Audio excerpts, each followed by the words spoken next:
My fellow Americans, what you have viewed is the individual and collective stories of soldiers past, soldiers present, but this does not have to be the story of our future soldiers, the soldiers to come.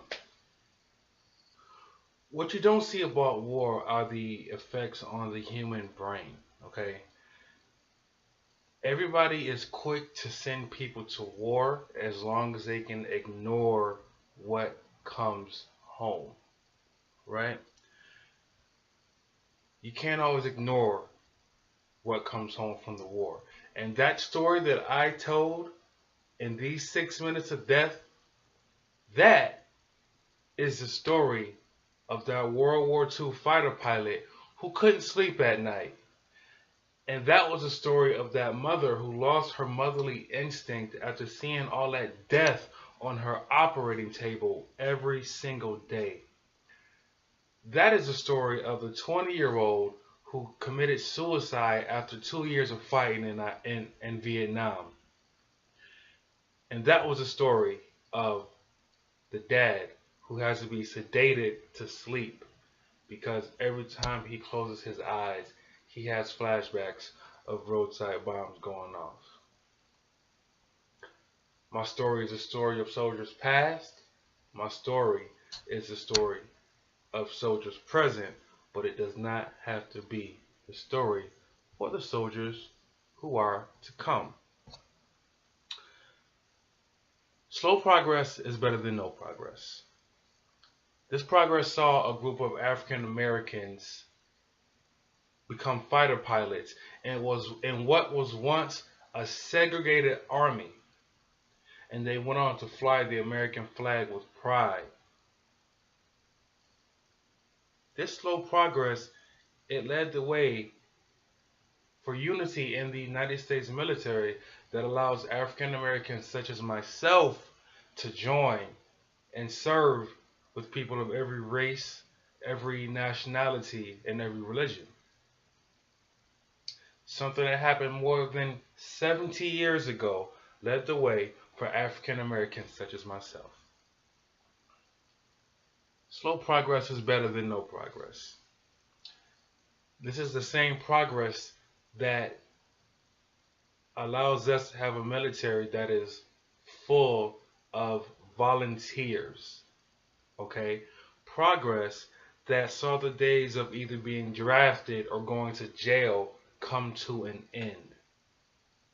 Gone are the days of two choices, military or jail. This progress created a United States military full of volunteers, men, men and women who are proud to serve their country, who volunteered to give blood, sweat, and tears, and some give the ultimate sacrifice, which is their life, all to serve the red, white, and blue. Now, this is the same red, white, and blue that at one point I was embarrassed to be a part of, embarrassed to be a veteran of this great land, which we call America. Instead of slow progress, there was no progress being made to the state of affairs concerning the mental health of veterans. Okay, the effects of war, they last long beyond the battlefield. Every day I have to look at scars of my own.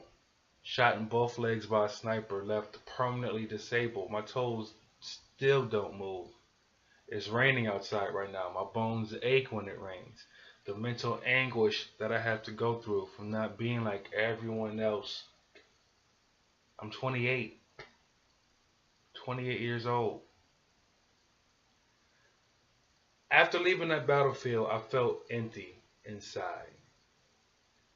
The disregard that I had for human life, it followed me home. I felt empty inside. I felt hollow. It was very difficult for me to build relationships with my family and with significant others. One of the most beautiful women, I would say the most beautiful woman I ever dated, her name was Ashley. Her name was Ashley. She just didn't want to deal with my mood swings. She said, well, I just can't deal with that. I'm sorry. Because when I have them, I'm looking at people who I know I love, but inside I don't feel any emotion at all. Nothing. I just feel like a shell of a man with no soul. I was that one person who would sit in the corner and be silent, but what that silence was, it was a scream for help.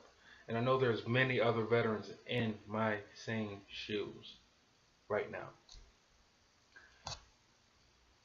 Slow progress is better than no progress. This progress just recently, within the last 2 years, I believe, resulted in openly gay men and women being able to serve in the United States military. And guess what happened after they were, I guess, allowed to serve and be openly gay? Nothing. Nothing at all. That's progress.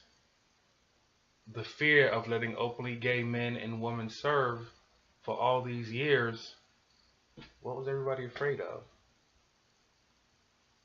Nothing. Okay. Slow progress saw Captain Christian Greist, I'm sorry if I'm saying your name wrong, ma'am, and First Lieutenant Shane Haver, I'm sorry if I'm saying your name wrong again, but these are the first two women that passed the Army Rangers course in August of 2015. Okay? This is a progress that makes us the best military in the world. It's not having the biggest budget. It's not winning the most wars.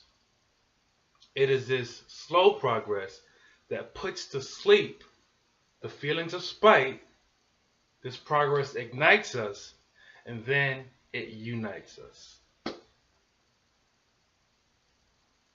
Thank you.